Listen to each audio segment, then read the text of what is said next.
Welcome to the Ohio Fly Tying Guild. I'm Gary Begley. Now, the Guild is a function of the Buckeye United Fly Fishers and in conjunction with the Ohio Council of Fly Fishers International. On with the flies. You have two flies planned this evening, a leech and a cased caddis, which is probably, I don't know if anybody's fished a cased caddis before. Um, I do know, I don't know if anyone online here has. I had, a couple uh, tires and fly fishers that have. I personally haven't, but I do run into a lot of them at one of my local rivers. So I'm gonna start off with the leech anyway, and then we'll move on to the case caddis. There's the leech pattern done with actually the materials are pretty simple. I do have some weight underneath the body, and I do have one little piece of flash coming up across the body, and it's rabbit strips. It's zonker strip for the tail. It's crosscut zonkers for the body. But let me show you what this looks like when it gets wet. Once we get in the water, it's going to flatten all this extra fur down. So it's going to be more like an actual leech. Size 2. It's a Gamakatsu B10S. I like these hooks a lot. They're extremely sharp, and there's a really wide hooking, which I do love. So starting off, we need to get our tail material. And I've just got a black zonker strip. I don't want it to be too long because it would end up possibly fouling, getting wrapped around the hook. I learned the hard way years ago. I don't want to use my fingers only.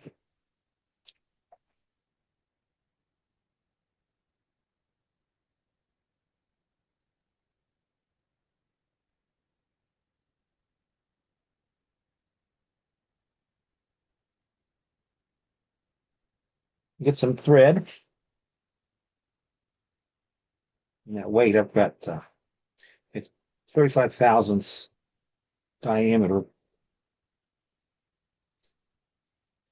And it's about 10 or 12 wraps, I believe.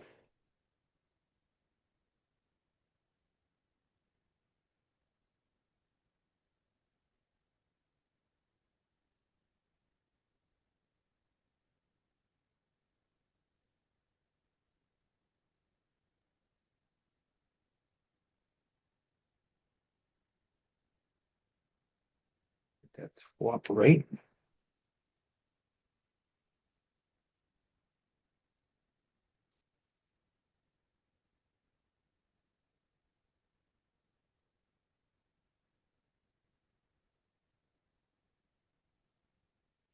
I do like just a very small amount of flash.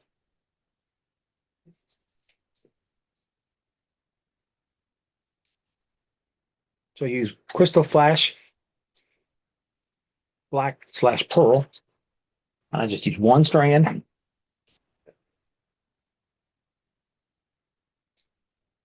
To tie it on three turns, pull this back. And that puts me right back where I was with the thread.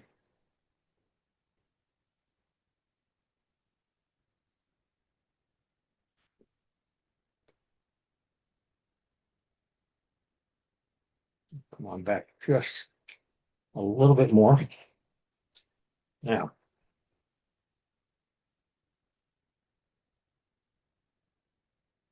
crosscut rabbit.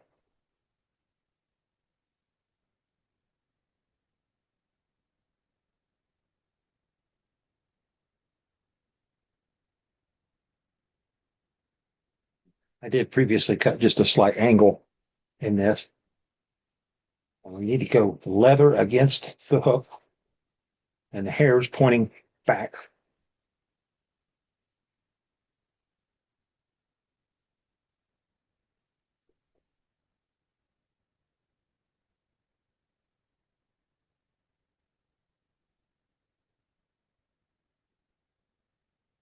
My thread back up front.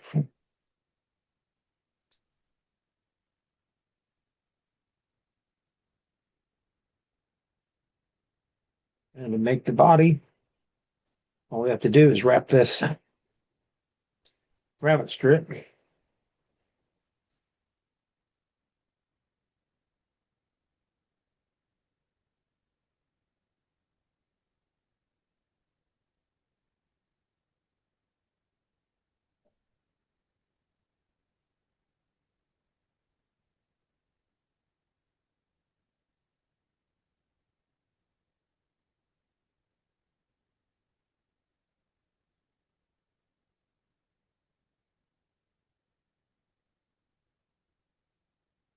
Another turn behind it.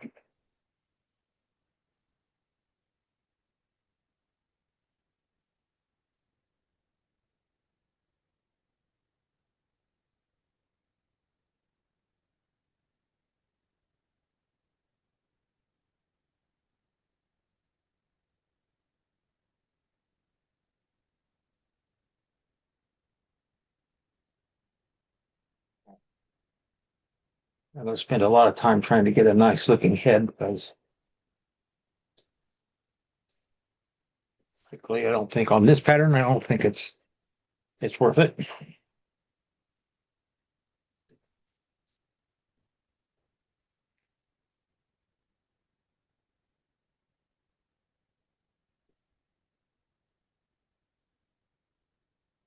Whip finish.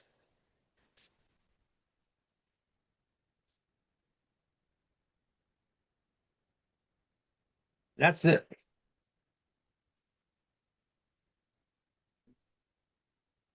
Like I indicated earlier, sometimes the simplest, quickest patterns to tie turn out to be the best in the water. Some of these hairs are unruly here. All you have to do is run this under some warm water, get it wet, lay it out on a paper towel that's folded, and the next day it'll take up a shape like this one. I have dumbbell eyes on this one, but it tames everything and gives it a almost a minnow silhouette. But like I said, once it gets in the water, I'll dump this one, the one I just tied. This is the one I just tied in. It's going to look more like this once it gets in the water. It's going to have a lot of movement. Have you guys ever fish a leech pattern?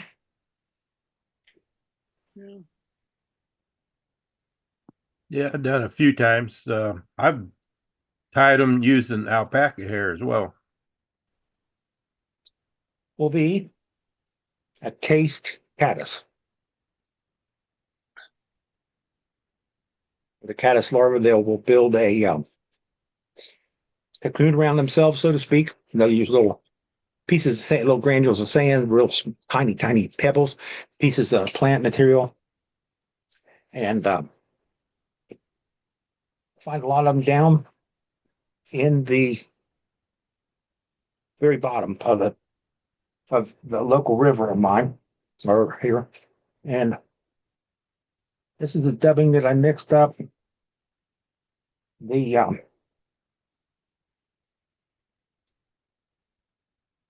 started off with deer hair dubbing, believe it or not. I don't even remember why I bought this years ago. But you can see it's got little tiny deer hairs in there. And some of them are kind of long. I've chopped up a few of them.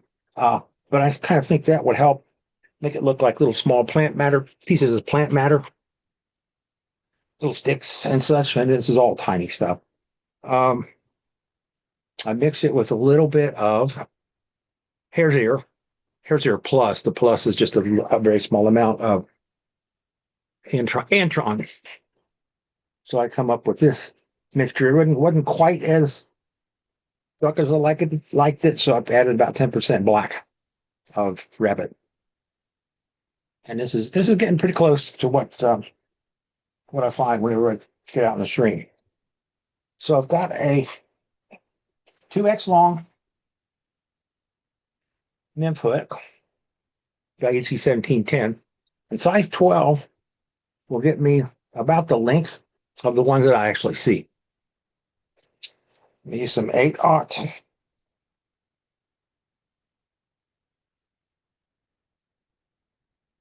There we go.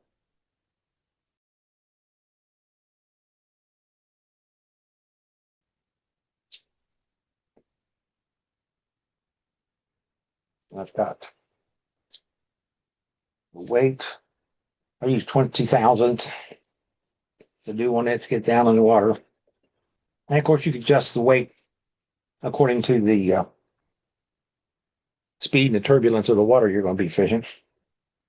But down on the bottom is where I find these guys.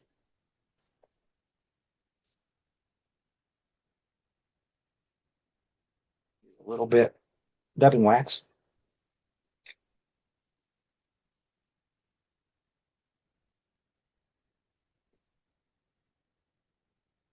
I'm going to dub this fairly thick. I want to build up some bulk.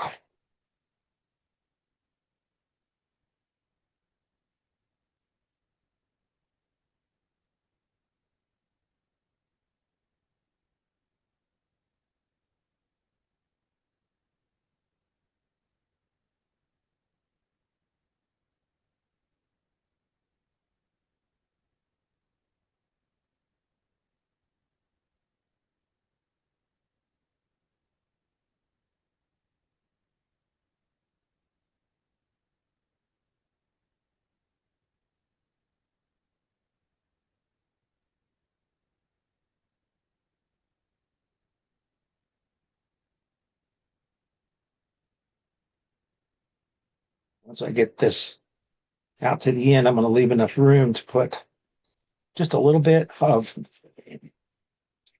Caddis color dubbing. Like if it's getting ready to emerge from the cocoon. And I've seen patterns like that tied, and they call it a peeping caddis because it looks like they're kind of peeping out. And I got a mixture of some dubbing here.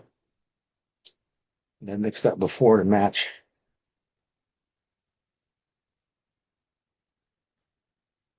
The actual caddis that I find in the particular stream I'm referring to.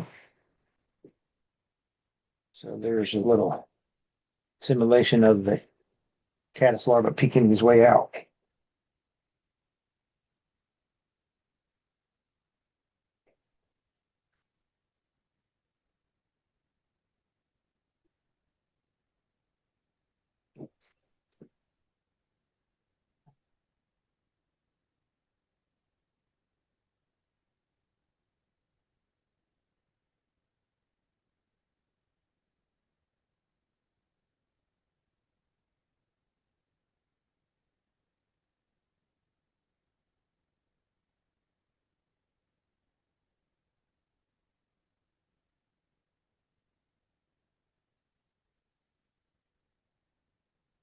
Gary, I have a question if you're available.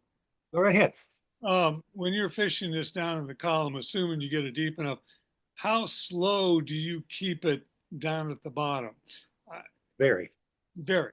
So Throw it in and let it sit there. tell I me do. how you would do that if you're in a creek or a stream or whatever word you want to use. You almost have to be in a very slow, almost backwater up against the bank. Is that my understanding? Not necessarily. They'll build those cocoons underneath rocks out in the middle of the stream too. Okay. But that way it is out of the current. Again, it's under the rock. I got to pick the rock up and look underneath it and find the case. Actually, there's like a subdivision of them. There's rows and rows and rows. All right. But the plan is to go slow. Yeah, that's the way I would fish it, definitely. Or if pull it up into the water column a little bit and let the stream have its way with it. Try that if you're not getting anything, but just throw it in it. Thank you. That's it. Yeah, sure. That seems kind of strange that you don't. We got all these ways to manipulate the fly and fish it and such, but I remember the first time, oh gosh, it's been probably 30 years ago. There was a guy took me out, and I caught my first 2 trout on a scud pattern. And he said, just throw it in and let it sit. And that's what I did. And it worked. So I'm sure this would be about along the same lines. Okay, we got some chat things happening here. Very nice from Tom. Thank you. Kathy wants to know, how do we fish the leech? I would fish it pretty close to the snake. Throw it in, let it sit. If you don't get any action, you can pull it up to where the current will take it downstream. That, or just barely move, just very, very slowly. Gary, you had that one with the eyes on it. Did you Yes. do that instead of the lead wire? I'm pretty sure I got wire inside as well. Okay, all right. I like those to be heavy. I like them to get down to the bottom. Yeah. Gary, when you did put the eyes on that leech, was that on top of the hook or underneath the hook? That's what I was shooting for. I did it on top of the hook and back from the hook eye some, like a Okay. clouser minnow, Okay. in an attempt to get the right hook point up. Yeah. Because again, I'm going to the bottom. And from what I understand, leeches don't have big red eyes. Okay. But if you guys don't tell the fish, I won't. Let's see what else. We got anything else in the chat? Yeah, you ever make a hook guard out of monofilament to make it not snag on the bottom as easy? I'm sorry, what was that, Tim? Creating a hook guard using monofilament to keep the point from snagging on the rocks. Yeah, I've used monofilament for a hook guard, and also like for example, the tail of this leech. If you have problems with it going around, you can make at the very rear of the hook, right where it starts to bend, you can make a loop of monofilament, and it'll hold the tail up. Tim said that he's fished leeches a lot, and green head on the caddis, case caddis, would look good with a little bit of UV on it, and making a nice shiny wet. I agree. That's a good suggestion. Thank you, Tim. As I think it was Barry mentioned, our local fly fishing show is coming up. It's the first Saturday in February. I don't know what the date is, the 6th. I don't know. It's always the first Saturday in February. Always quite a large crowd. So if you're anywhere near the Cincinnati area, we'd love to see you. Anybody else have any other comments or questions? Oh, I love the questions and comments. Well, just thanks, Gary. Appreciate it. Yeah. Well, you're very welcome. Thank you for showing up. Thank you, Gary, very much. It's been great, as always. Thank you. I thought that leech was stunning, Gary. I just loved it. Yeah. Well, good. Great. Yeah, the leech looked really good. I had no idea about that wrapping technique. No. That was good. I Yeah, might it's have pretty to try simple. that. Tie it on and wrap it. Very simple. Just the first time I've actually seen it done. Oh, yeah. Yeah. I think I could do that caddis. I don't feel too overwhelmed by that. Yeah. No, you can do that. No problem. Okay. Fly tying, we're just taking materials and wrapping them onto a hook. That's all it is. Yeah. Some are more complicated than others, and we use more materials on it some than others. No, it's so much fun to do. Yeah. Oh, yeah. Yep. I absolutely enjoy it. Yeah, you mentioned mixing the dubbing up for that caddis. Do you do that just in your fingers, or do you use a coffee grinder to blend up some of the dubbing? I'll answer that by saying yes. What I like to do is put it in a coffee grinder. And if you're going to use a coffee grinder, use a different one than what your wife grinds coffee with. Okay. Yeah, I bought my own. She said, "Why are you buying a coffee grinder? We've got a perfectly good one." Well, you're not going to want to use this one when I get finished with it. Mixing dubbing and a coffee grinder, it gets me so far. I usually do the finishing touches by hand, but a lot of people will put some dubbing, 2 or 3 different kinds of dubbing in the coffee grinder, and they'll just hit the button and let it go. I don't have any luck that way. It just centrifugal force throws it out, and that's where it stays. It doesn't get mixed up. If I pulse it, just give it a second, let it settle back down, give it a second. Do that for a short period of time, and it starts becoming blended fairly well.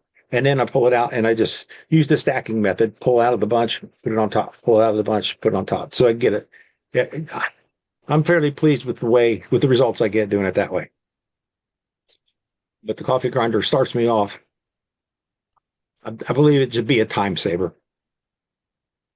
Okay, thanks. Sure.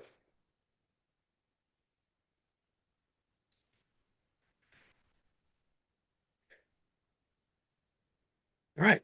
Anybody else have any comments, questions?